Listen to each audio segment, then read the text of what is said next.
Well, I'm starting this presentation with a photograph of the office of Foster and Partners for two reasons. One, because over the years they've been voted through the Architects Journal the most admired practice amongst their peers. Also, they have a worldwide reputation for commercial and architectural excellence. But the key reason for having this picture here is because this person on the right-hand side of Norman here, and this is Katie Harris, who is head of Foster and Partners Communications. And she, I believe, over the years that she's been there, she joined the practice in 1981, has been as important as any of the other skills within the practice for making sure that it is one of the most important and significant practices in the world. And I think that's very important as far as our talk here this afternoon about marketing and communications for architectural practices. Because I'm old enough to remember most of these architects when they were young. The Mark Bowden lookalike is actually Will Alsop, Norman Foster, Richard Rogers, Jim Sterling, Nick Grimshaw and Terry Farrell. And I used to work at architectural design when there were only 6 people in the Foster practice. And they were always very well aware, even in those days, of the power of publicity and press.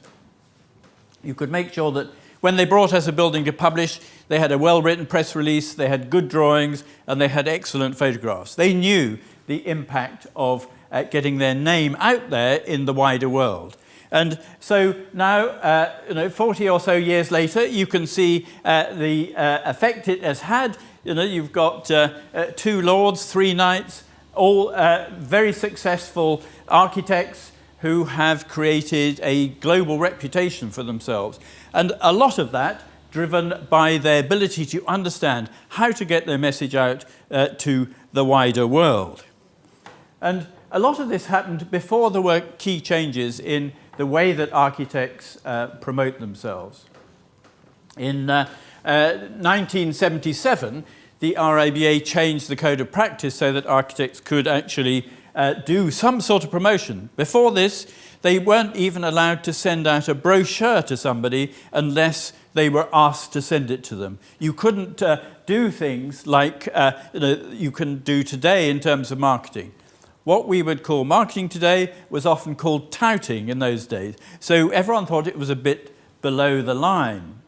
But things have changed since then, and people have realized that actually it is an essential part of how you deliver a better sort of roadmap for your practice. When I trained as an architect, I had one lesson in how to run a business, and all you were told was you needed to have enough money in the bank to not have to work for 2 years, and then you just put your brass plate outside and you waited for somebody to knock on the door. But now, with the advantage of communication strategy, you can actually determine the future of your practice. What sort of work you do, what sort of clients you have, what direction you drive your practice in. Whether you want to be a commercial practice, whether you want to do museums and public buildings, you have that ability to control the roadmap of your business. Now, if you're going to do that, you need to start thinking about, what sort of architecture do I want to do? What sort of architect am I? And this image, obviously, from the Fountainhead, which was about the sort of conflict between 2 different approaches to architecture, I think tells the story of different ways that architects can respond to their marketplace and to the sorts of things that they believe that they want to do. You have architects whose work is very recognizable as a product. Anyone seeing this would know that if they wanted a building of this type, they would call Frank Gehry. And if you wanted something like this, you would ring up Zaha Hadid. And if you wanted a building like this, but you got something like that, you would be pretty fed up. Because people have in their mind an idea of the sort of building they're going to get from a particular architect, or in many cases these days, starchitects. But then also there are a lot of practices today who really develop their buildings much more based on response to site, response to clients' requirements. They don't have that sort of powerful house style. Now that's more difficult to explain to a wider public than having a recognisable building style. And so I've just picked out, as a way of doing that, excellent little video which Hawkins Brown have done, and you can find on their website, which talks about the way that they approach their architecture, which isn't about a house style, a look, a product. It's about a process of delivering the sorts of buildings that clients want, clients need, and are right for their context. So you need to look at the different ways that actually architects approach selling themselves to a wider world. And Frank Gehry is very interesting, because Frank Gehry, if you go to his website, it doesn't really give you a very good idea of that he really wants to work with you. Actually, you feel it's more about keeping people away rather than actually selling the practice. But that builds up a certain amount of exclusivity. But it's very interesting when Frank Gehry gets into actually presenting his work. He doesn't present in that he's an artist who creates the sort of shapes you saw on those earlier sketches. He sells himself on the basis that he has this amazing BIM system which allows him to deliver his complex buildings 30% cheaper than anyone else using more conventional methods of design, but also on schedule. So he has the technology which actually can deliver that, which he delivered himself. He designed himself in conjunction with Dassault, the French aerospace manufacturer, and they now sell this as a product as well to other practices, but it is a key part of them being able to convince clients that they can deliver these buildings on time, on cost. And that faces up to key issues that clients have about, particularly the sorts of architecture that Frank Gehry does, that it's going to be very difficult to deliver. And he nips that in the bud. But of course, the ability to communicate well amongst architects isn't new. This is Palladio and his 4 books, published in 1571. Palladio was a serial publisher of books. Not only did he publish this, he did guidebooks to Rome. He did wonderful drawings of his buildings relating the plan to the elevation, which was some of the clearest pieces of architectural graphics you will ever find. But small architectural practice in the Veneto, northern Italy, becomes a worldwide name. All the English aristocrats would go over to Italy, pick up copies of his book, come back and want a Palladian house designed. And even today, the Palladian brand is related to luxury goods, as well, of course, to the ubiquitous architecture which followed from the wide publicity that he received from his buildings that he built while he was still alive. And Corbusier. Corbusier is one of the most accomplished communicators in the architectural world of all time, really. And his ability to communicate is absolutely key to the influence that he had on architecture in the 20th century. He started by publishing Vers une Architecture, which described his ideas about architecture, and then went on during his lifetime to publish no less than 72 books, as well as lots of magazine articles, TV and radio programs. But his ability and skill at publishing was one of the key things that actually spread the word of its architecture so effectively. And he built up a very strong brand in terms of the way he presented his work, from these signature drawings, essentially sketches, which were very radical at the time, to an environment where we were used to Beaux-Arts presentations of buildings, and so these sketches were very recognizable as something that came from his hand, as was his handwriting as well, which a real and recognizable part of the Corbusier brand. Norman Foster has actually caught up with Corbusier now, And he's published about 79 books at last count. Information about his work, the practices work, the practices ideas, and using the publication machine which he has in his office as a key way of getting his ideas out to a wider world. And Rem Koolhaas too. Rem started life as a film director and a journalist, and really understands the importance of the media in getting his message about his work across. He started too, rather like Corbusier, with a book, Delirious New York, which looked at his ideas about cities and the design of cities, and that formed a basis of a lot of the work that he did afterwards. But also he's published a huge number of magazines through his AMO, his consultancy related to communications and the media. And Justin McGurk wrote a piece in The Guardian not long ago when he said he reckoned that probably the practice produces a book a day at the moment. So, really large volumes of publishing, which actually make sure that he keeps in the client's and the public's eye. And you do actually find some architects who say, oh, I don't do any of that sort of thing, as though it's rather beneath them. But actually, they do take advantage of the media in order to promote themselves. And Glenn Murcutt, for instance, doesn't like to feel that it has anything to do with something like marketing. But actually, he became a worldwide name through the publicity created by the Architectural Review. They were very interested when they were publishing a lot of work on romantic pragmatism. Glenn Murcutt was often featured on the pages. That promoted him to a global audience.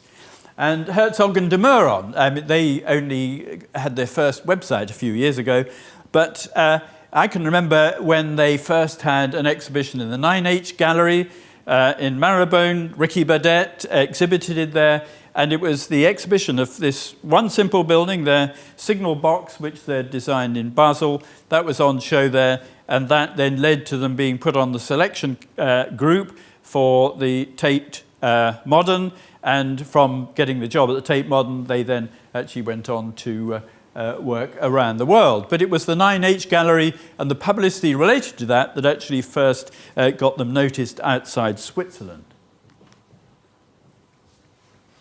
So a lot of architects don't like the idea of brand because maybe they link it with sort of commercial products which they don't see as relevant to what they do. But I think you have to understand what a brand is. It represents the promise you make to the customer. These are the things that you're going to deliver, and they expect you to deliver through the sort of brand value that you then show to the world. A logo is very different. A logo is merely a typographic device that then allows people to recognize things that you deliver to them, either on screen or on paper, and it relates to not just maybe the typography, but the colors you use, the tone of all the material you hand out. And I've linked this up with a couple of photographs here of Richard Rogers and Renzo Piano wearing a T-shirt called "Trust Me, I'm an Architect," which they wore for the London Architecture Festival in 2006 when they shepherded sheep across the Millennium Bridge. And "Trust Me, I'm an Architect," I think is really very much what creating the right sort of brand is about. And it's not just superficial change to appearances. It's about a fundamental assessment of those things that you want to express to the wider world. So a brand really has to take into account everything from the work you do as an architect, but also the way you answer the phone, the response to your office space when people come to it. All sorts of things that people will see that you're doing make up your brand. And architects aren't products. They need to communicate in a very different way. The Nike brand is absolutely brilliant piece of marketing. The fact that you can create this little tick, which is now recognized by most of the people in the world for what it is absolutely brilliant. But you don't need, as an architect, to communicate to large numbers of people. It's the quality of your communication which is important rather than the volume. And you need also to get over messages which are very different to that of simple products. And I like to use this quote from Rem Koolhaas: every architect carries the utopian gene. And I think that's true of all of the ones I know. And that is something that you have to build into the way you actually approach your communication strategy, and to ensure that you actually get the clients you want, the jobs you want, and you're able to deliver them in the way that you want to. So I think that the most important thing is to look at a successful brand is that the person you're hoping to convince that they should use you or communicate with you, that they see you as you would like to be seen.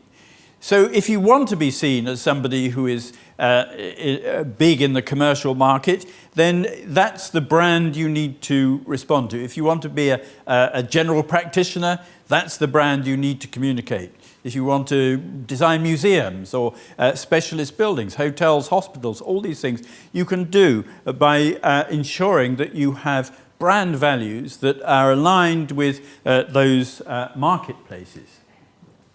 And I put this in because this is a bit of research we did from the NLA, New London Architecture.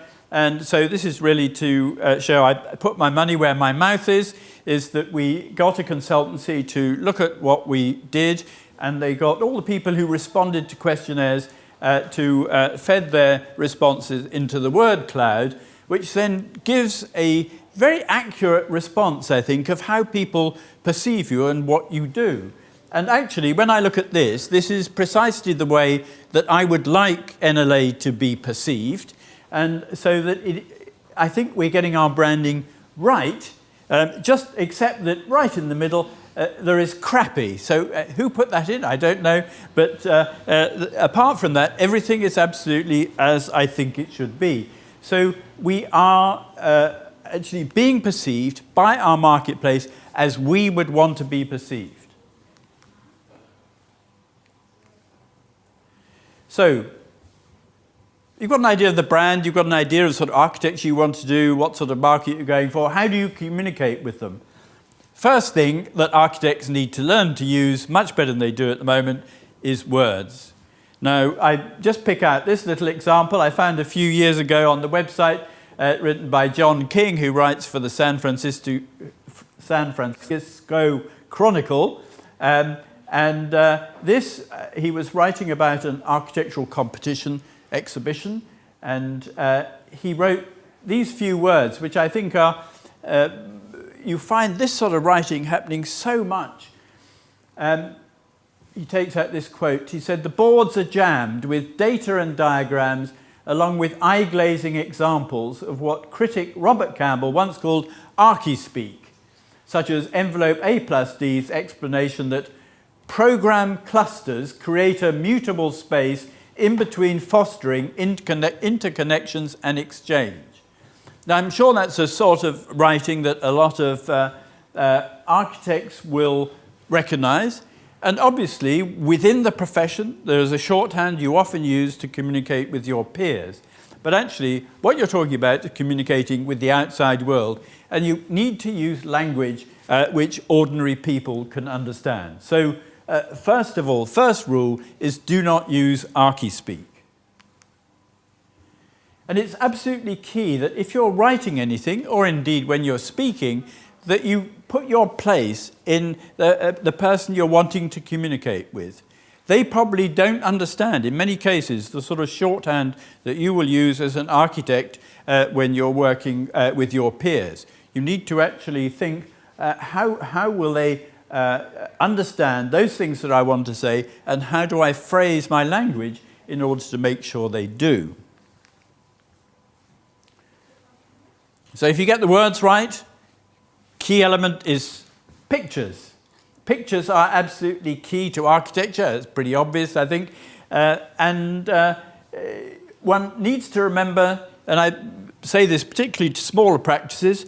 Smaller practices tend to try and save a bit of money, take the photographs themselves, but I'd say that actually it's very rare that you can take photographs as well as a professional photographer, because you haven't got the time to sit around all day waiting for the light to be in the right place, and it's always good to have an objective eye on your buildings. So I think the recommendation is always to spend the most on your photography you possibly can. Make sure you get the best images, because if you want to get them published, whether it's on a website or in a magazine, you've got to understand that the person actually laying out that page of the magazine, they're a designer too, and they're looking for really good images to make their work look good as well. And the sorts of way that these are perceived on the page is also key in terms of the graphic representation. And I use this picture of the Sydney Opera House because this, becoming one of the first iconic contemporary buildings, it became world-renowned, I think, because the way that its very recognizable profile, the white fifth facade, as Utzon would call it, set against the darker blue Australian sky, creates a very strong graphic image, which is also very recognizable, and it creates an image that people laying out magazines, putting a front page of a newspaper, really want to use. And I think you've got to make sure that when you take photographs of your buildings, not only do they communicate what you want them to do in terms of the architecture, but also they will enhance places where they are used. And this is Zaha Hadid's building in Baku, which actually does some of the similar things to Utzon's Opera House, with this very strong profile against a deep blue sky. So you've got the pictures, you've got the words, you've got the brand, and there are a whole series of things that are tools you can use to get your message out, using press and PR, brochures, websites, leaflets, newsletters, exhibitions, books, mail shots, e-news and mailers, film and video, and film and video is growing exponentially as a medium. Things like in-house seminars and conferences, all ways of getting your message out to sort of audience you're seeking. And in terms of press and PR, I start with this image because this was architectural design in the 1960s, just before I joined it. I was a student at the AA at the time, and I was building lots of inflatable domes. And AD did an issue on pneumatics, and they didn't include any of my domes in their coverage. And I saw the editor a few weeks later, and I said, why didn't you put my stuff in the issue? And he said, well, I didn't know anything about it. And I realized that a lot of people think that somehow journalists, writers, magazines are going to find out stuff off their own accord. But if you don't tell them, they won't. So you need press releases, you need help with PR. If you're a young, small practice, couple of you, you've actually got to learn to do it yourselves. As you get bigger, you can bring out a consultancy. You get even bigger, you can also then have in-house people helping you do it. But PR, way you're getting out to magazines and the way you get things published, very important.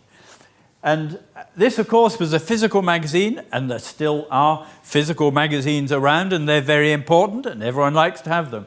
But actually, what you have at your disposal now is massive power in the way that you communicate through the internet. That has changed the nature of communication for architectural practices, absolutely.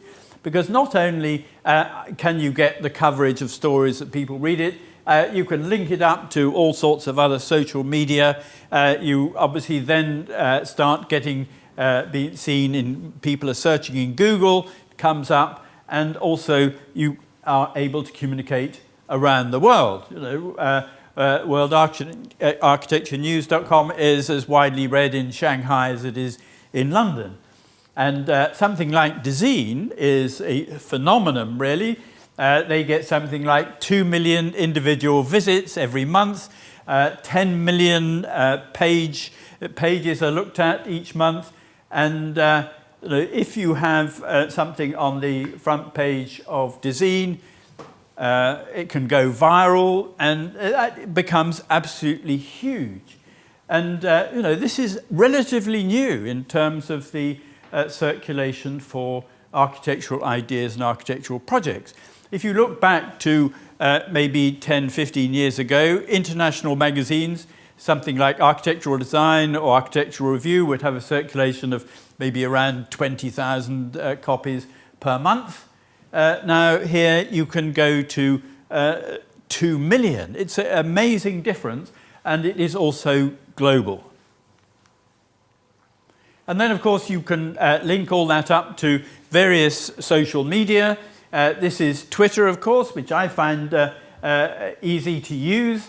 But it's interesting, when I do research amongst architects, I find that actually most of them are on LinkedIn, but much fewer of them are on Twitter. And I think actually Twitter, a lot more active, a lot more going on. Facebook, of course, is important. There are plenty of other ways of getting information across, Pinterest and so on. And it's well worth seeing this as a key part of your practice's communication strategy. Journalists pick up stories from Twitter and from Facebook, and also you can link through LinkedIn to clients. You can get people to introduce you to clients through LinkedIn. And I've had a lot of architects will contact me and say, I see you know somebody, I'd like to introduce myself to them, will you link me up? And that has been very effective in actually getting them jobs. So social media, very important. Conferences. Conferences are a key way of learning about markets. This is the Council for Tall Buildings and Urban Habitat Conference. If you want to do tall buildings, you need to go to this conference because everybody is there who is related to tall buildings. You have contractors there, you have manufacturers there, you have clients there, you have engineers, and you, of course, you have architects like Bjarke Ingels. So those sorts of ways that you can get together, and there are conferences like this for hospital design, for housing, every area, airports.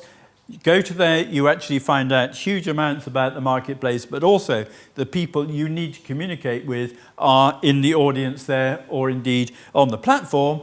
And of course, you too can be on the platform to show that you are a thought leader in that particular area of expertise. This is MIPIM in the south of France, which happens in March every year. Again, there are people who are a bit sniffy about going to MIPIM, but actually, well, I say to them that what you'll find in MIPIM is more clients per square metre than anywhere else in the world at any one time. And although I think the UK representation tends to be more commercial, you'll find that in European countries, Middle Eastern countries and Middle Europe, they tend to be much broader, the sorts of clients. So it's a very good place to network, a very good place to find potential markets, and particularly if you're looking at working overseas, it's a very good way of beginning to find out a little bit more about those places so that you're not totally surprised once you actually make the journey there. And of course, one of the ways of getting down to MIPIM is to cycle. And I put this in here because cycling like this is some of the best networking you can possibly have. In this group of 100-odd cyclists, there are developers, there are agents, there are engineers, there are architects. And as they cycle along, they discuss their work, they discuss jobs.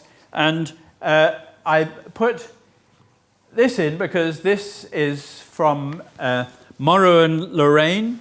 JJ Lorraine came on one of the first rides to MIPIM, and I was giving a talk at the RABA to the Guerrilla Marketing Conference there, and I said to all the younger practices, I said, if you can't afford to fly to MIPIM, at least you can afford to cycle. And a number of them did, including JJ Lorraine, and there were a couple of people in the practice then. Now it's a well-established practice, 25, 30 people. And this network shows how we started off at Cycle to Cannes in 2006. And all these people are jobs that are related to jobs that he has in the practice, and the majority of the work they have actually comes directly from communications and links and networking that he carried out on his ride.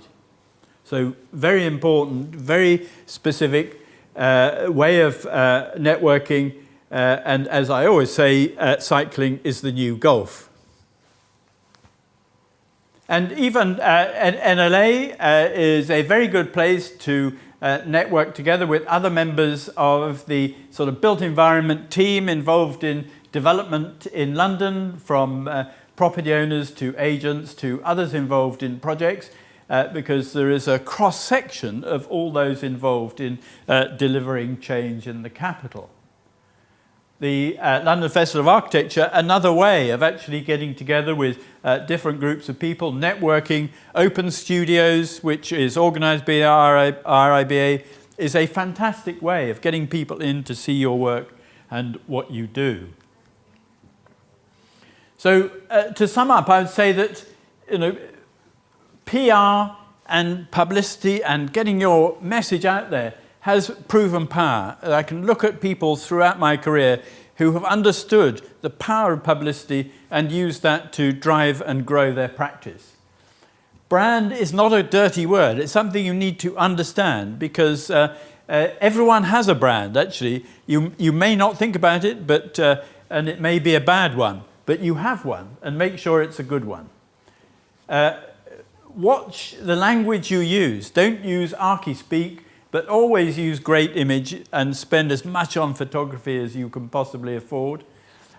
When you're presenting, always plan that properly and taking into account those aspects about what sort of work you want and how you want to present yourself. But I think one of the key things about communications is always understanding who your audience is. You have to understand who you're talking to and what you want to actually get out of communicating with them. And that's important in terms of the language you use, the way you present, and the sort of face you present to the world. And then if all that fails, you can always just put on a t-shirt like this, which was a very effective way of telling people that there were lots of architects working on the Olympics when the Olympic Development Authority didn't want to tell the world that was the case. Thank you very much.